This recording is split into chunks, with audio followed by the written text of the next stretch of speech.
Hello dears, welcome to life motive. ഞാനിന്ന് വന്നിട്ടുള്ളത് success in life. നമ്മുടെ ജീവിതത്തിൽ സക്സസ് ഉണ്ടാവാൻ നമ്മൾ അറിഞ്ഞിരിക്കേണ്ട കാര്യങ്ങൾ, നമ്മൾ ഒഴിവാക്കേണ്ട കാര്യങ്ങൾ, ഇതിനെക്കുറിച്ചൊക്കെ സംസാരിക്കാനാണ്. ജീവിതത്തിൽ വിജയിക്കണമെന്ന് ആഗ്രഹിക്കാത്തവരെ ആരും ഉണ്ടാകില്ല. നമ്മൾ നിശ്ചയിക്കുന്ന ലക്ഷ്യങ്ങളെ എങ്ങനെ പൂർത്തീകരിക്കാം? ഓരോ ബിസിനസ്സുകൾ തുടങ്ങി നോക്കിയിട്ടും വിജയിക്കാത്ത അവസ്ഥ ഉണ്ടായിരിക്കുക, ശാരീരിക മാറ്റങ്ങൾ ഉണ്ടാക്കാൻ പ്ലാൻ തയ്യാറാക്കിയിട്ടും നടക്കാതെ പോവുക, പല ആൾക്കാരെയും പരാജയത്തിലേക്ക് നയിക്കുന്ന കാര്യങ്ങൾ എന്തൊക്കെയെന്ന് നോക്കാം. നാം ഒരു കാര്യം ചെയ്യാൻ പോകുന്ന സമയത്ത് ക്ലിയർ ആയിട്ടുള്ളൊരു ഗോൾ ഉണ്ടായിരിക്കുക. എവിടെ നമുക്ക് എത്തണം എന്നുള്ളത് നമ്മൾ കറക്റ്റായിട്ട് നിശ്ചയിച്ചിരിക്കണം. എക്സാമ്പിളായിട്ട് ഒരു 2 ആഴ്ച കൊണ്ട് തന്നെ എനിക്കൊരു 500 സബ്സ്ക്രൈബേഴ്സ് ഉണ്ടാകണം. ഒരു ന്യൂ യൂട്യൂബർ ആണെങ്കിൽ 0-ൽ നിന്ന് 500-ലേക്ക് അല്ലെങ്കിൽ 100-ലേക്ക് എത്തണം. അതിന് എന്തൊക്കെ കാര്യങ്ങൾ ചെയ്യാം? അതിലേക്ക് എത്താനായിട്ട് എന്തെല്ലാം കാര്യങ്ങൾ നാം ശ്രദ്ധിക്കണം? ഡെയിലി അതിനു വേണ്ടി എത്ര എഫേർട്ട് എടുത്ത് നാം വർക്ക് ചെയ്യണം? ഇതിനെല്ലാം മടി മാറ്റി വയ്ക്കണം. ഒരു കാര്യം തുടങ്ങി വെച്ചാൽ പകുതിക്ക് വെച്ച് നിർത്താതെ, പിന്നത്തേക്ക് മാറ്റി വയ്ക്കാതെ നമ്മൾ ചെയ്യേണ്ടത് നമ്മൾ തന്നെ കഴിയുന്നതും ചെയ്യുക. അടുത്തത് സ്ഥിരമായി ചെയ്യുക. ചെയ്യുന്ന കാര്യങ്ങൾ കൺസിസ്റ്റൻ്റായി ചെയ്യുക. ഒരു കൺസിസ്റ്റൻസി നമ്മുടെ ലൈഫിലുണ്ടായിരിക്കുക. എക്സാമ്പിളായിട്ട് ഒരു ബിസിനസ് സ്റ്റാർട്ട് ചെയ്തു, അത് കറക്റ്റായിട്ട് ചെയ്യുക.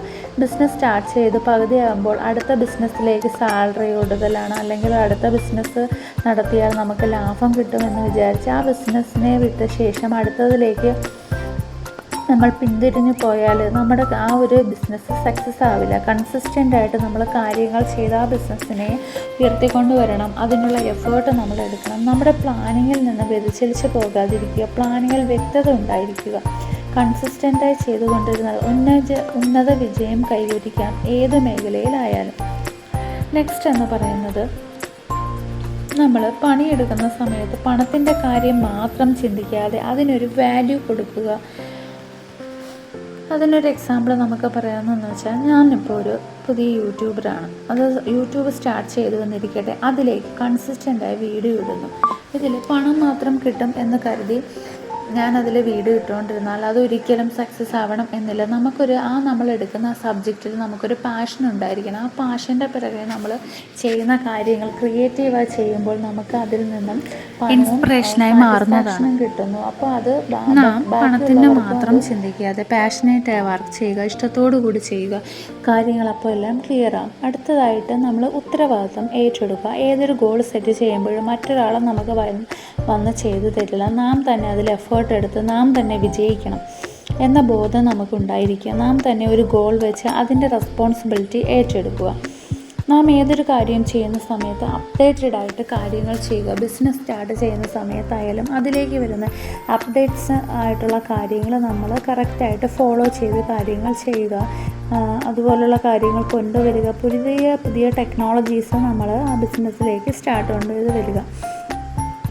അതുപോലെ തന്നെ കോൺഫിഡൻ്റ് ആയിരിക്കുക എന്നത് വളരെ പ്രധാനമാണ്. നാം എപ്പോഴും നെഗറ്റീവ് ചിന്തകളെല്ലാം മാറ്റിവെച്ച് എപ്പോഴും പോസിറ്റീവായും കോൺഫിഡൻ്റായും ഇരുന്നാൽ നമുക്ക് ഒരുപാട് വിജയങ്ങൾ കൈവരിക്കാൻ സാധിക്കും. അപ്പം ഇതുപോലുള്ള കുറേ കാര്യങ്ങൾ നമുക്ക് ശ്രദ്ധിച്ചാൽ നമ്മുടെ ജീവിതത്തിൽ, നമ്മുടെ ലൈഫിൽ നമുക്ക് സക്സസ് ആവാൻ സാധിക്കുന്നതാണ്. അപ്പോൾ ഇതുപോലുള്ള വീഡിയോസ് വീണ്ടും കാണാനായി നിങ്ങൾ ഈ ചാനൽ സബ്സ്ക്രൈബ് ചെയ്യുക. എല്ലാവർക്കും ഈ വീഡിയോ ഇഷ്ടപ്പെട്ടു എന്ന് കരുതുന്നു. അപ്പോൾ എല്ലാവർക്കും താങ്ക് യു ഫോർ വാച്ചിങ്.